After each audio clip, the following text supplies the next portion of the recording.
sahabat itu, kaum muslimin, yang terbayang bagi mereka itu adalah infak, yang terbayang bagi mereka adalah sebuah kebahagiaan, keselamatan di akhirat yang kekal dan abadi di sisi Allah tabaraka wa taala.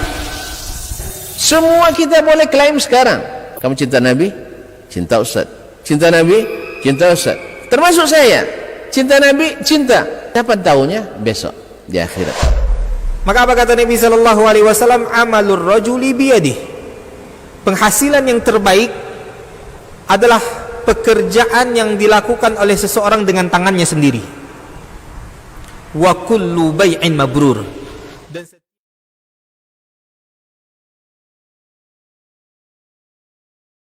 Bismillahirrahmanirrahim. Assalamualaikum warahmatullahi wabarakatuh. Alhamdulillahi ala ihsanih wa syukru lahu ala taufiqihi wa amtinani. Ashhadu an la ilaha illallah wahdahu la syarika la ta'ziman li sya'nih, wa ashhadu anna Muhammadan abduhu wa rasuluhu ad-da'i ila ridwanih. Ya ayyuhalladzina amanu ittaqullaha haqqa tuqatih wa la tamutunna illa wa antum muslimun. Ya ayyuhalladzina amanu ittaqullaha wa qulu qawlan sadida yuslih lakum a'malakum wa yaghfir lakum dhunubakum wa man yuti'illaha wa rasulahu faqad faza fawzan 'azima. Kaum muslimin, kaum muslimat, bapak-bapak, ibu-ibu, orang tua kami yang kami muliakan, alhamdulillah atas izin Allah Subhanahu wa taala kita bisa berjumpa dalam majelis yang mulia, di waktu yang mulia, di tempat yang mulia, membicarakan insyaallah pembicaraan yang mulia. Mudah-mudahan pertemuan kita ini pertemuan yang diberkahi Allah, yang mendapatkan rahmat dan kasih sayang Allah, serta kita mendapatkan doa-doa kebaikan dari malaikat-malaikat Allah, dan tak kalah penting kita dibanggakan oleh Allah di hadapan para makhluknya di atas arsy sana. Dan pertama saya mengucapkan terima kasih kepada seluruh ikhwah yang menjadi sebab terjadinya pertemuan kita ini. Dan di depan saya ingin menyampaikan ana uhibbukum fillah, saya akhukum hidayatullah. Sehari-hari kami di UIN Suska Riau, kami dosen di UIN Suska Riau di Fakultas Usuluddin, dan kami juga ngajar di pasca sarjananya. Tinggal di SM Amin Arengka 2, Yayasan Wakaf Indo As-Sakinah. Kami punya lembaga setingkat SD namanya Kutab Al-Fatih. Ini singkatnya mungkin kan Pak Edison, tetangga, sahabat ketika kami pernah tinggal di Ligako. Alhamdulillah Allah pertemukan kita kembali dalam majelis yang mulia ini. Mudah-mudahan pertemuan ini sekali lagi pertemuan yang mendatangkan cinta kita di antara sesama muslim, dan pertemuan yang mengundang kebaikan, banyak kebaikan untuk kita semua. Karena ini merupakan awal dan pertemuan perdana bagi saya untuk berjumpa dengan saudara-saudara saya di sini. Mudah-mudahan sekali lagi Allah berkahi. Salat dan salam kita sampaikan kepada junjungan alam Nabi besar Muhammad sallallahu alaihi wasallam, kepada keluarganya, para sahabatnya, dan seluruh kaum muslimin yang meniti jalan sunnahnya sampai hari kiamat kelak. Hari ini kita akan membicarakan satu tema yang dekat dengan kehidupan kita, yaitu membangun visi besar bagi keluarga kita. Kalau kita ibaratkan sebuah perjalanan kita menuju sebuah tujuan yang kita tahu, kita akan bersiap-siap bekal yang akan kita butuhkan, baik itu jumlah uang yang akan kita perlukan selama perjalanan, ataupun mungkin bekal-bekal lain yang cukup menopang perjalanan kita. Akan enak perjalanan itu karena tujuan kita jelas, berapa lama kita di sana jelas, dan kebutuhan yang kita butuhkan pun jelas. Kita menikmati perjalanan. Maka inilah sebuah landasan yang telah ditulis oleh para ulama kita dalam sebuah kitab Sahih Al-Bukhari. Beliau menulis sebuah bab yang sangat luar biasa bagi kita semuanya. Bab al-ilmu qabla al-qawli wal-amal. Bab di mana ilmu menjadi landasan utama, dasar bagi kita setiap manusia sebelum kita berbicara, sebelum kita beramal. Terus terang kita kebanyakan di antara kita ini dulu ketika membangun rumah tangga, menikah dengan pasangan kita, bukan karena keilmuan bekal yang cukup pada kita, tapi rasa-rasa kita sudah punya kemampuan dari sisi uang, keinginan sudah ada, jodoh pun sudah ketemu, orang tua merestui, kita jadi menikah. Tapi apakah ilmu yang harus kita butuhkan di dalam mengarungi kehidupan rumah tangga? Bagaimana tugas seorang ayah kepada anak, atau sebelum menjadi tugas ayah kepada anak, apa tugas dan tanggung jawab seorang suami kepada istri, atau sebagai seorang istri kepada suami? Blank kita. Rata-rata kita mengatakan, ya saya menikah untuk menyempurnakan sunnah Rasul. Ini benar. Tapi bagaimana ujung setelah kita menikah? Ketika kita sudah punya anak, kita disebut ayah, istri kita disebut ibu. Bahkan anak kita besar menikah kembali, kita disebut kakek, dan istri kita disebut nenek. Tapi bagaimana tugas ayah yang dituntun oleh Al-Quran dan sunnah Nabi? Dan bagaimana tugas seorang ibu yang memiliki peran yang besar dalam melahirkan generasi? Dalam sejarah Islam, orang-orang hebat lahir karena didikan sang bunda yang sangat luar biasa. Itu belum jelas bagi kita panduannya. Dan bagaimana pula menjadi seorang kakek yang luar biasa, sebagaimana Rasulullah SAW tampilkan dalam sejarah dunia ini. Itu semua kita tidak memilikinya.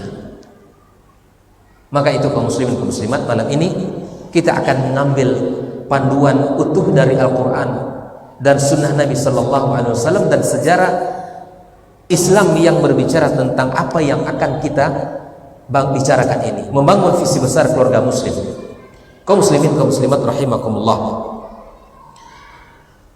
Ada sebuah ayat di dalam Al-Quranul Karim, surat At-Tur ayat 21. Mungkin ada di antara kita yang sudah menghafalnya.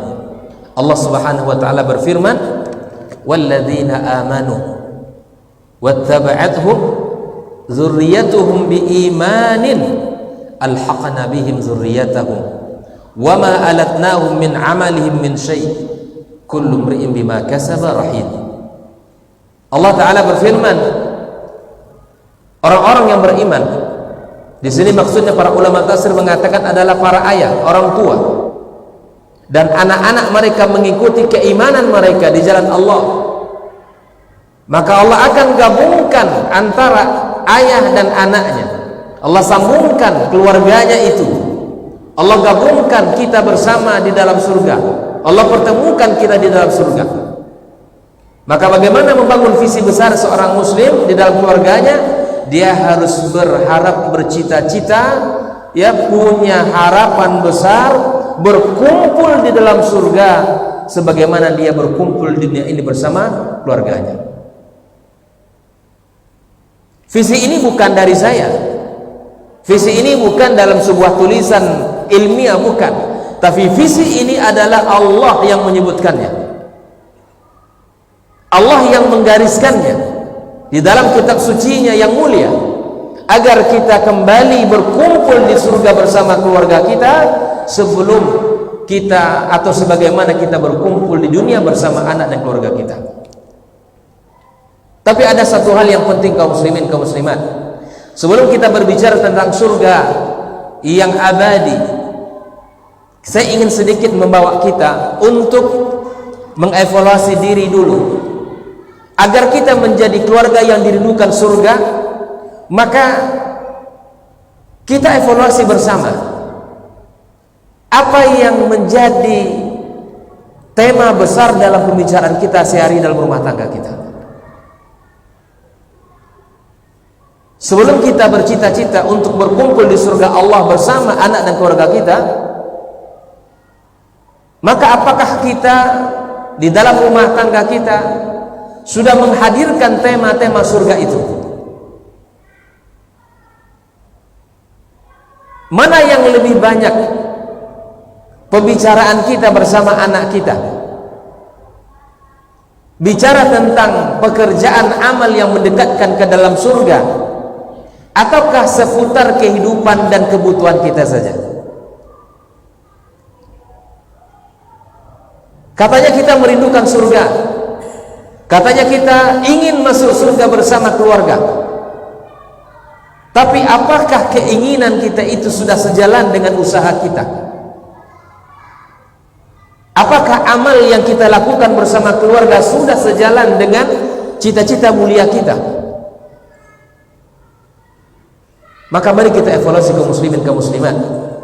Barangkali pembicaraan kita di rumah masih seputar makanan yang kita butuhkan, masih seputar pekerjaan yang kita kerjakan, masih seputar kehidupan, masih jauh dari pembicaraan surgawi, masih jauh dari pembicaraan amal-amal yang mendekatkan kita ke dalam surga. Dari hari terbit fajar, dari setiap hari terbit fajar sampai malam hari, hari menutup dirinya, maghrib masuk, mari kita cek satu persatu apa pembicaraan kita dalam rumah tangga kita, baik itu kita kepada pasangan, baik itu kita kepada anak-anak kita yang ada di rumah kita. Mana yang lebih banyak kita bicarakan kaum muslimin? Mana yang sering kita sampaikan kepada anak kita? Maka ini menjadi hal penting untuk kita evaluasi bersama. Sebelum kita masuk ke dalam surga ya abadal abidin, yang dimana kekal di dalamnya kita di sana insyaallah, maka kita bicarakan dulu bersama pasangan kita. Maka disinilah pentingnya hadis Nabi sallallahu alaihi wasallam, tunkahul mar'atu li arba, itu nikailah wanita karena 4. Karena mungkin kecantikan, hartanya, keturunan dan agamanya. Tapi Nabi SAW menekankan pilihlah yang beragama, memiliki pemahaman dalam bidang agama. Karena ketika pasangan kita memiliki bekal agama yang cukup, menikah dengan seorang laki-laki yang memiliki agama yang cukup, maka disinilah letak pentingnya. Karena pembicaraan orang yang memiliki ilmu akan tidak sama dengan pembicaraan orang yang tidak Inilah pentingnya kita mencari pasangan orang yang beragama. Di sini letaknya kita untuk memilih orang-orang yang memahami agama ini. Nah, kalau kita berbicara tentang visi besar ini kaum muslimin kaum muslimat, maka mari kita bersama-sama mengawali visi ini dengan melihat surat At-Tur ayat 21 ini. Allah Ta'ala katakan walladzina amanu, orang tuanya beriman. Ini syarat mutlak. Orang tua beriman dan keimanan orang tua ini diikuti oleh anak-anak mereka itu. Syaratnya itu. Keimanan yang baik, yang terjaga, yang sesuai dengan pemahaman yang dituntut oleh Al-Quran dan Sunnah Rasulullah, dipahami dengan pemahaman para sahabat, para tabi'in dan tabi'in. Karena itulah dasar agama yang paling bagus. Apa dalilnya? Rasulullah SAW mengatakan khairul quruni qarni, sebaik-baik generasiku adalah generasiku, kata Rasulullah, dan generasi setelahku dan setelahnya. Coba lihat. Maka kata Abdullah ibn Mas'ud radhiyallahu taala an, kalau kita ingin belajar, menuntun, melihat agama, maka belajar kepada mereka, para sahabat Nabi yang mulia, para tabi'in dan tabi'in. Karena mereka sudah mendapatkan legalitas, mendapatkan pengakuan dari Rasulullah sallallahu alaihi wasallam. Keimanan syarat mutlak.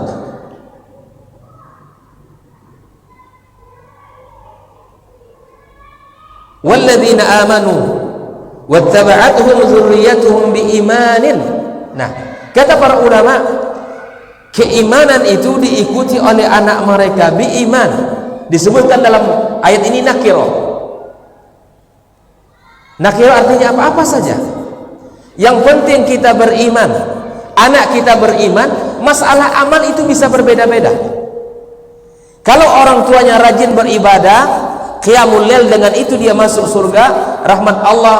Ya, dengan amalnya itu Allah kasih sayang ini, Allah berikan rahmat kepadanya, kemudian dia masuk surga. Bisa jadi anaknya bukan karena rajinnya dia beribadah kepada Allah, tapi bisa jadi karena dia ahlus sadaqah misalnya.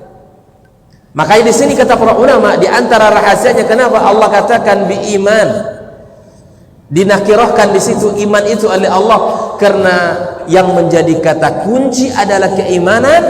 Adapun prestasinya boleh berbeda-beda. Yang mungkin di sini adalah ahlul Quran, yang di sini mungkin ahlus siyam, yang di sini mungkin ahlus sadaqah, yang di sini mungkin jihad dengan hartanya dan seterusnya. Yang di sini mungkin birrul walidain ya, dan seterusnya. Maka syarat mutlak itu keimanan. Tanamkan visi besar ini kepada anak kita. Tanamkan visi besar itu pada diri kita, pasangan kita, dan kepada anak-anak kita. Inilah yang dilakukan oleh Ya'qub alaihi salam, Nabiullah Ya'qub, bahwa mendidik anak itu adalah jalan panjang. Tidak cukup mendidik anak itu sampai dia habis balik selesai, enggak. Mendidik anak itu adalah pekerjaan yang sangat panjang, bahkan sampai menjelang kematian itu adalah tugas kita mendidiknya.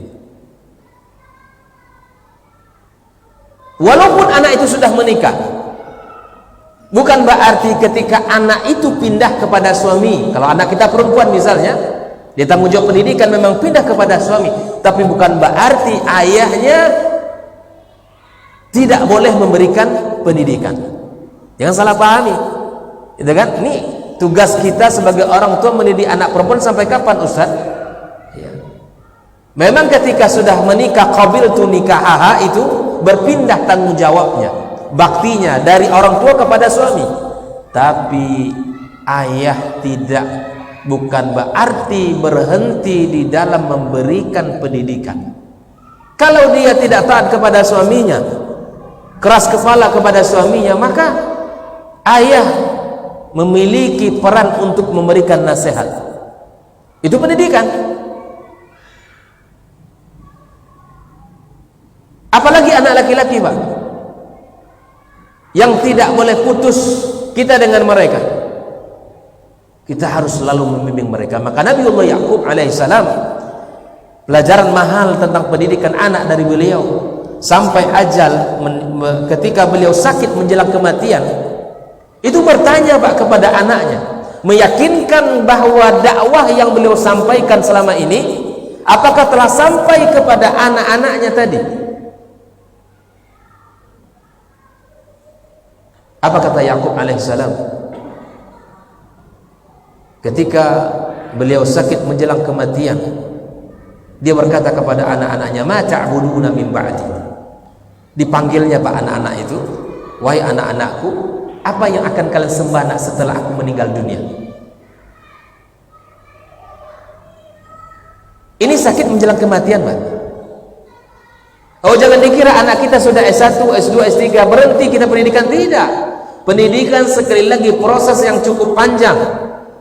Bahkan sampai menjelang kematian pun kita harus mendidik anak kita. Maka Ya'qub menanyakan hal itu kepada anaknya, apa yang kalian sembah nak setelahku meninggal nanti? Dengan yakin dan mantap anak-anaknya mengatakan, qalu na'budu ilahaka wa ilaha abaika Ibrahim Ismail wa Ishaq ilahu wahidah wa nahnu lahu muslimun. Dengan yakin anak beliau mengatakan, Anak-anaknya mengatakan, kami akan menyembah Tuhanmu dan Tuhan kakek nenekmu. Artinya Tuhan sebelumnya, Tuhan daripada Ibrahim, Ismail, Ishak, ilahu wahidah, Tuhan yang esa. Ayah, coba lihat, tenang tak kita kalau keimanan itu ada pada anak kita sebagai orang tua? Sangat tenang. Kita akan tenang meninggalkan dunia ini ketika keimanan itu tertanam kuat dalam hati anak kita, Pak. Maka saya katakan kepada para orang tua, yang penting usaha kita mengawal mereka, mendidik keimanan mereka, memupuk keimanan mereka, itu penting, Pak. Karena banyak orang tua hari ini yang peduli adalah pada perhatian materi. Kepedulian mereka itu pada materi. Bahkan mengukur kesuksesan anak itu ketika anak mendapatkan pekerjaan yang menghasilkan uang banyak. Saya tidak katakan itu tidak sukses. Sukses, tapi bukanlah menjadi ukuran Islam.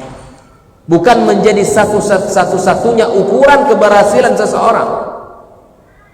Makanya ketika Umar bin Abdul Aziz meninggal dunia, kaum muslimin, kaum muslimat, ya tidak memiliki apa-apa, tidak memiliki harta yang banyak yang ditinggalkan, padahal dia khalifah. Ada pemimpin hari ini yang meninggal dunia tidak meninggalkan apa-apa pada anaknya? Tidak ada. Melimpah ruah, harta, tanah, gedung, rumah, dan seterusnya, banyak sekali mereka tinggalkan. Tapi ketika Umar bin Abdul Aziz meninggal dunia, saat-saat sakit meninggal dunia itu dipanggil oleh salah seorang sahabatnya, wahai Umar, engkau wasiatkan kepadaku atau selain aku agar bisa mengurusi anak-anakmu setelah kamu meninggal dunia. Mereka cemas, lah, tidak memiliki apa-apa yang harta yang ditinggalkan kepada anaknya. Mendengarkan perkataan itu, Umar minta didudukkan. Kata Umar, terima kasih atas nasihatnya. Ketahuilah wahai saudaraku, kata Umar, aku tidak akan berikan sesuatu nasi kepada anakku kecuali itu menghak dia.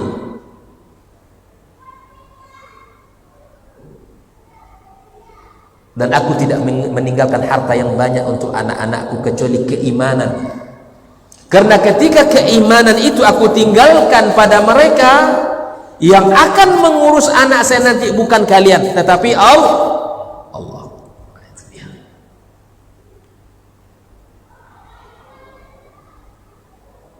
Wa huwa yatawalla salihin, Allah yang akan mengurusnya.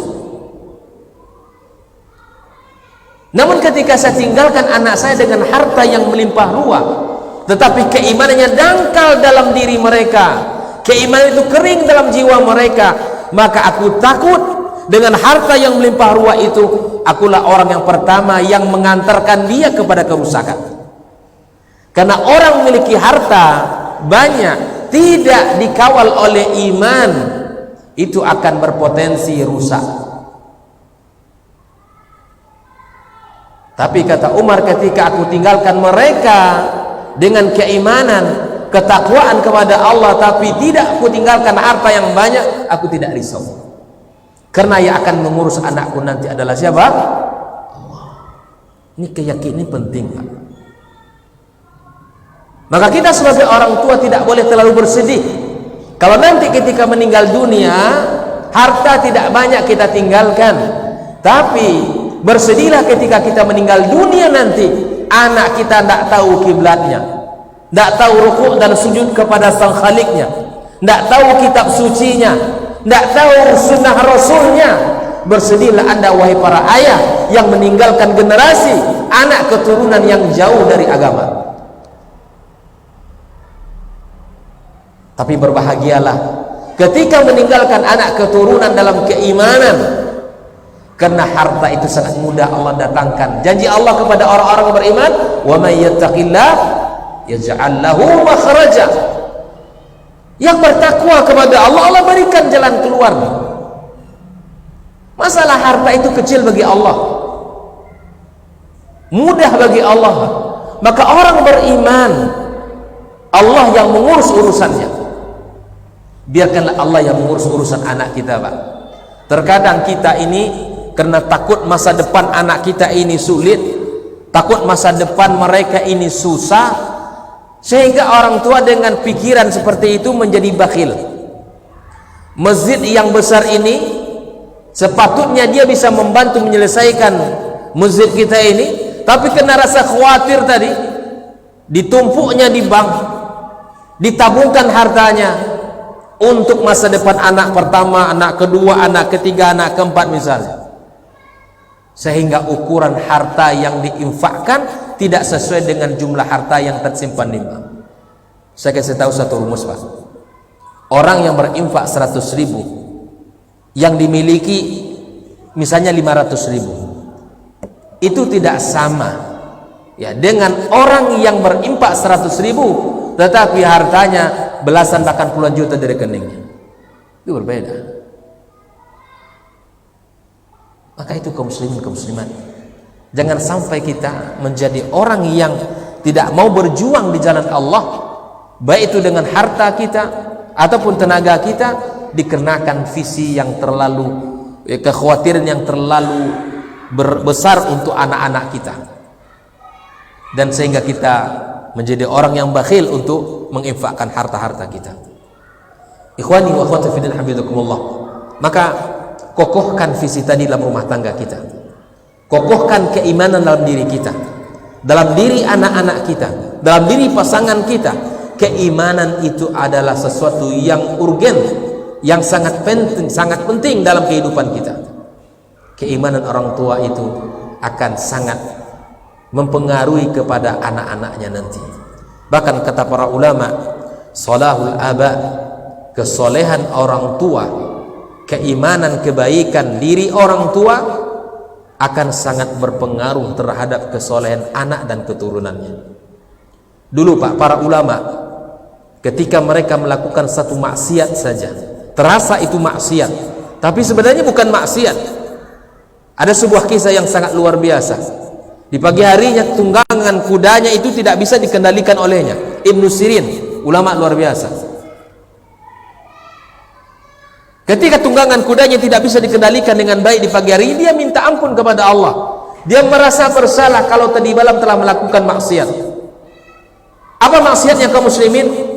Yang biasanya dia lakukan salat 100 rakaat semalam, tapi malam itu karena pulang jihad, ya lukanya, kakinya bengkak karena terluka ya perang yang luar biasa, dia tidak sanggup kecuali 98 rakaat, tidak sampai 100. Pagi harinya dia merasa tunggangannya itu tidak lagi bisa dikawal dengan baik, dan dia merasa bersalah. Coba lihat Pak, mana kita dengan mereka? Jauh Pak. Itu bukan maksiat, bahkan itu ibadah sunnah, dan itu menjadi sebuah kebaikan baginya. Tapi ketika kita dalam keseharian kita banyak dosa yang kita lakukan, dosa mata, dosa lisan, dosa telinga dan lain sebagainya, tapi kita tidak merasa itu ada pengaruh kepada anak kita, kita tidak merasa itu memberikan efek buruk kepada anak dan keturunan kita. Maka kata para ulama, di antara evaluasi mereka ketika dia melihat anaknya, dia semakin tambahkan salatnya, semakin khusyukkan ibadahnya, agar keberkahan salat itu memperbaiki anak dan keturunan. Keimanan adalah syarat mutlak bagi kedua orang tua, karena ketika keimanan itu hadir, keberkahan akan hadir kepada diri dan keluarga serta keturunannya. Ada sebuah kisah yang menarik pada zaman sahabat Nabi yang mulia. Ketika perang Badar terjadi, Rasulullah sallallahu alaihi wasallam memerintahkan kepada seluruh sahabatnya untuk berjihad, tapi mensyaratkan dalam setiap satu rumah cukup satu orang saja. Ada satu rumah antara ayah dan anak. Ayah ingin ngotot ikut perang bersama Rasulullah berjihad, anak pun demikian. Maka sampailah berita kepada Rasulullah, Rasulullah SAW hanya mengizinkan satu orang saja, tidak boleh dua-duanya, karena harus ada yang mengurus ya nanti keluarga yang ditinggalkan, yaitu sahabat Sa'ad ibn Khaythamah. Sahabat ibn Khaythamah diizinkan Rasulullah untuk melakukan undian dengan ayahnya. Siapa yang keluar namanya, dia yang berangkat. Maka setelah dilakukan undian, keluarlah nama anak Sa'ad. Namun ayah tetap ngotot, tidak bisa nak, ayah tetap berangkat, kamu harus di rumah. Tidak bisa ayah. Inilah perkataan anaknya kepada ayah beliau, wahai ayahku, andai, wahai ayahku, innahal jannah, wahai ayahku, itu adalah surga. Yang akan kita yang saya akan hadapi itu adalah surga. Andai bukan surga yang ada di depanku, wahai ayahku, maka aku akan dahulukan dirimu. Coba lihatlah. Inilah keluarga yang tertanam pada mereka visi besar surgawi itu. Wahai ayahku, andai bukan surga, aku akan dahulukan dirimu. Coba lihat. Maka dengan rasa bersedih, ayahnya mengalah, anaknya berangkat, alhasil dia menemui syahid ketika perang Badar. Visi besar tertanam. Ini menjadi sebuah kebiasaan dalam kehidupan rumah tangga mereka membicarakan surga. Ini yang saya sampaikan di catatan di depan tadi. Bagaimana mungkin kita dan anak kita rindu kepada surga, sementara pembicaraan kita tidak ada tema surga. Bahkan mungkin kita sendiri tidak tahu apa yang Allah siapkan di dalam surga. Ketika kita merindukan sesuatu, menginginkan sesuatu karena kita tahu harganya, karena kita tahu nilainya, maka agar anak kita dan kita sebagai orang tua semangat mengejar surga, harus kita tanamkan dalam diri kita dan kita bicarakan surga itu dengan anak-anak kita, Pak. Ini menjadi kebiasaan yang patut kita lakukan dalam rumah tangga kita, sebagaimana para sahabat Nabi dalam kehidupan rumah tangga mereka membicarakan tentang surga. Kisah tadi menjadi bukti apa yang kita bicarakan. Anaknya mengatakan, wahai ayah, kalau itu bukan surga, aku akan dulukan kamu untuk mendapatkannya. Maka setelah perang Badar selesai, ayah anak meninggal, ayahnya ikut di perang Uhud. Ya, setahun setelah itu di perang Uhud, maka ayahnya pun menemui syahid di perang Uhud. Allahu Akbar. Maka kemudian Allah kumpulkan kita nanti insya Allah bersama keluarga di surga, bersama anak-anak kita. Maka ada usaha-usaha yang harus kita lakukan. Di antara usahanya tadi menanamkan keimanan. Keimanan syarat mutlak. Tapi prestasi apa yang akan mengantarkan kita ke dalam surga bisa jadi berbeda-beda di antara kita dengan anak-anak kita. Yang penting keimanan itu menjadi kunci utama, Bapak Ibu. Apalagi hidup di akhir zaman seperti ini. Kita harus betul-betul mendidik mereka, mengawal mereka, menjaga mereka, menanamkan keimanan kepada mereka. Tanamkan kepada diri mereka itu kekokohan dalam akidah, pemahaman yang benar dalam agama. Karena menanamkan akidah itu adalah syarat mutlak dan itu tugas utama kita sebagai orang tua. Kemudian kaum muslimin kaum muslimat rahimakumullah, alhaqna bihim dzurriyyatahum biimanin. Kami gabungkan nanti di dalam surga. Maka ayat ini kaum muslimin kaum muslimat, para ulama mengatakan ayat ini berbicara tentang kesolehan orang tua. Sering kita mendengar anak sering membantu orang tua. Anak meringankan ya kalau ketika dia berdoa membantu orang tua. Ini benar.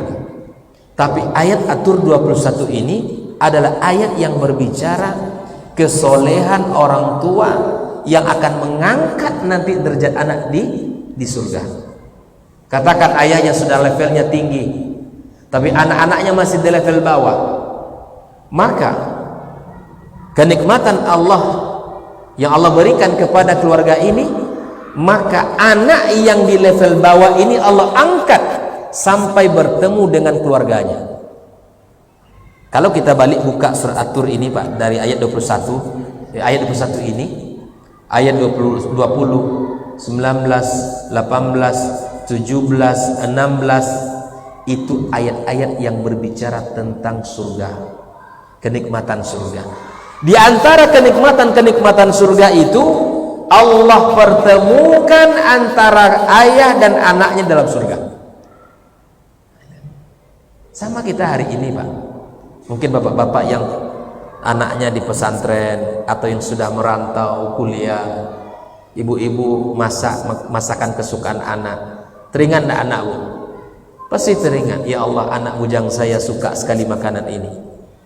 Ketika ayah bunda makan bersama adik-adiknya ditinggal, rasa kurang sempurna, ya enggak? Karena tidak ada anak bujang kita. Maka di antara kesempurnaan nikmat surga, Allah kumpulkan kita bersama anak-anak kita. Jadi sekali lagi mari kita fahami visi besar ini, kaum muslimin kaum muslimat.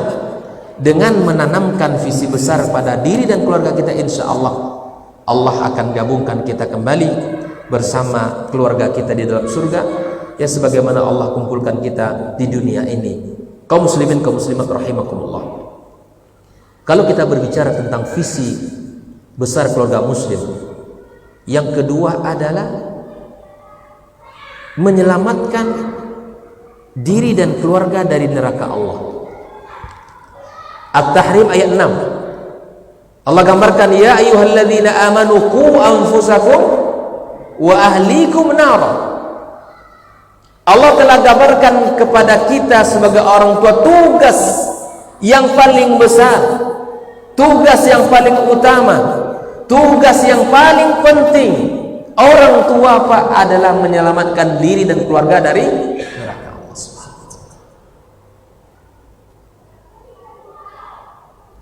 Makanya ketika seorang wanita ditanya oleh Nabi, ya, apakah engkau sudah menikah? Kata dia iya. Maka Nabi berpesan kepada wanita ini, Pak, fanzuri aina anti minhu, lihatlah wahai wanita posisi kamu di hadapan suamimu. Huwa naruki wa jannatuki, suamimu itu adalah surgamu atau nerakamu. Maksudnya apa kaum muslimin? Surga dia adalah kalau suaminya membimbing dia untuk menuju jalan surga, memberikan pendidikan, mengingatkan ketika lalai. Tapi ketika istrinya tidak ditegur, istrinya tidak dididik, istrinya tidak dibimbing, dia berbuat apa saja yang diinginkan, tidak peduli ketika syariat Allah dilanggar, maka ini kata Nabi huwa naruki. Ingat itu baik-baik kaum muslimin. Tugas kita paling utama Allah sebutkan dalam surat At-Tahrim, dan ini menjadi visi besar kita keluarga muslim, yaitu menyelamatkan diri dan keluarga kita.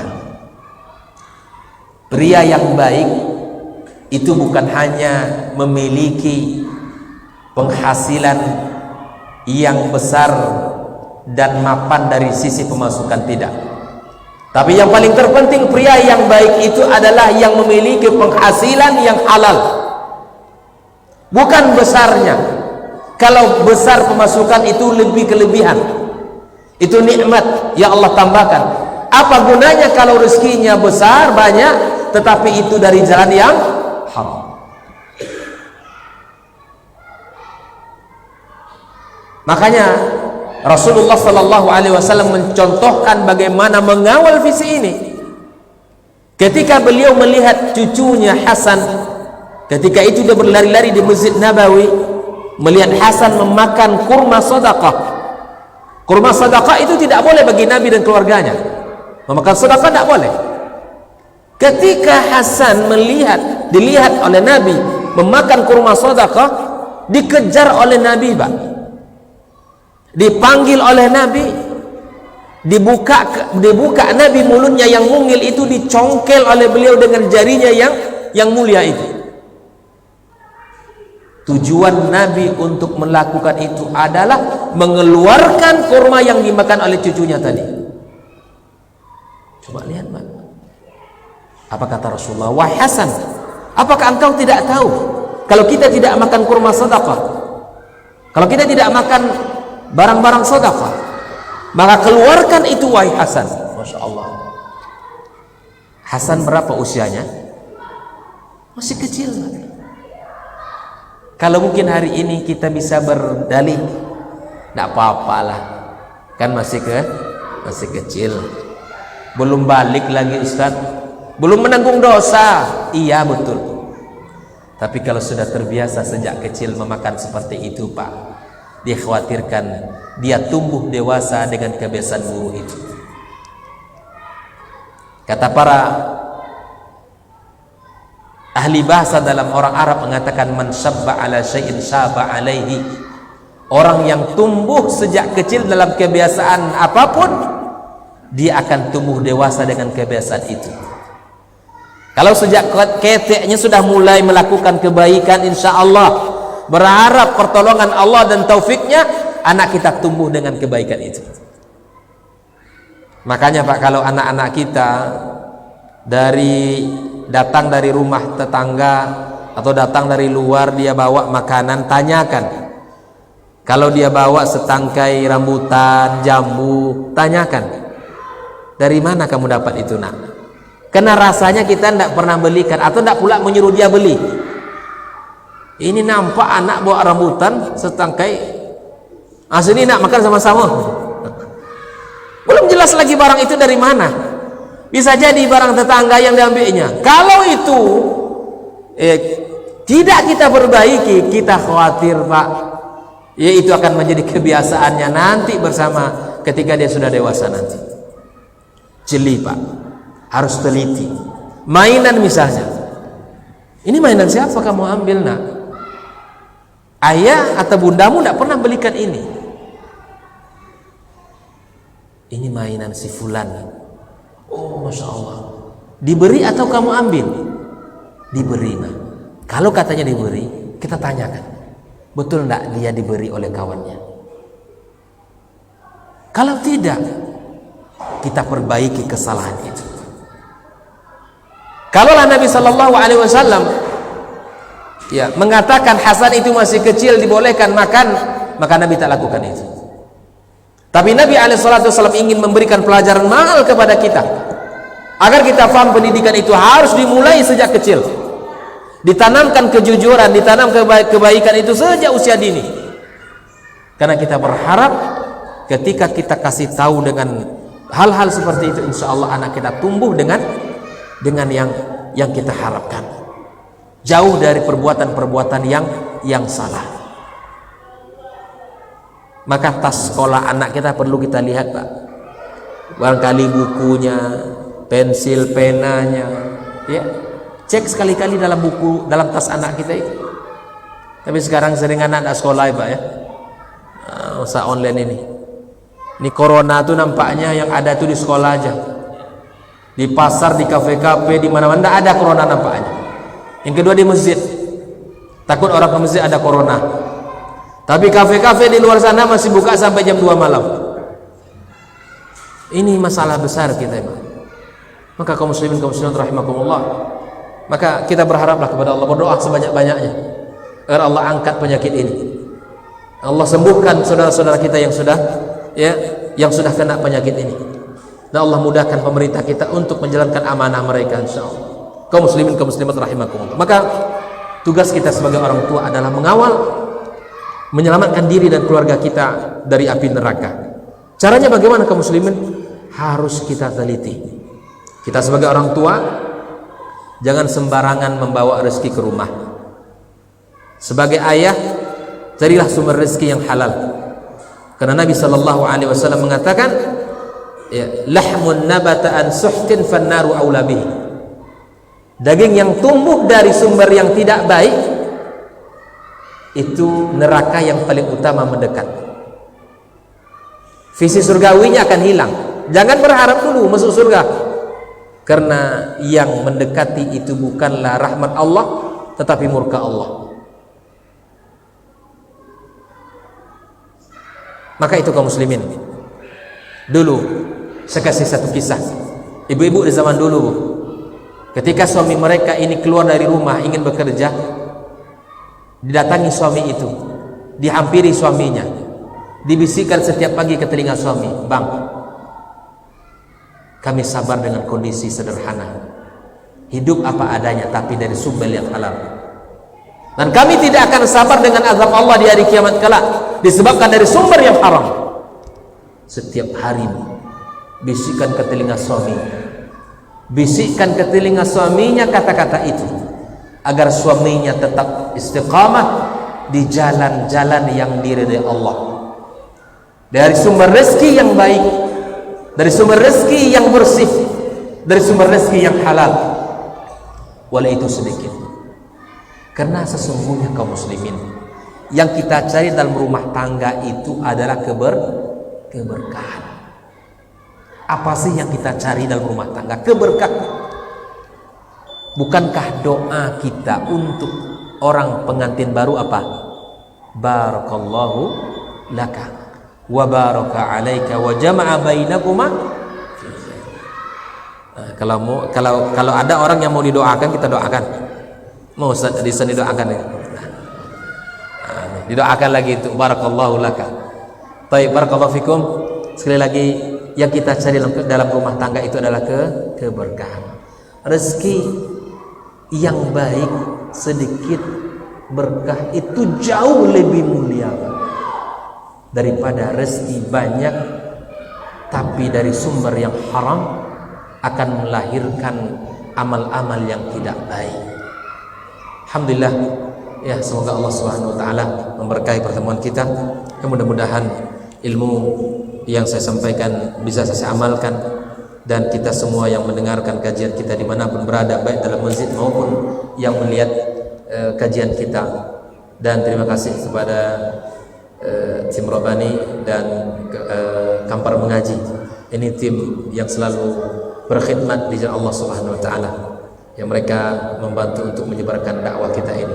Barakallahu fikum wa fi juhudikum insyaallah, dan seluruh kaum muslimin kaum muslimat dan seluruh ikhwani wa akhwati fiddin yang menjadi sebab terjadinya pertemuan kita. Wallahu taala alam bissawab. Saya minta maaf yang sebesar-besarnya. Subhanakallahumma wa bihamdik, asyhadu an la ilaha illa anta, astaghfiruka wa atubu ilaik. Assalamualaikum warahmatullahi wabarakatuh.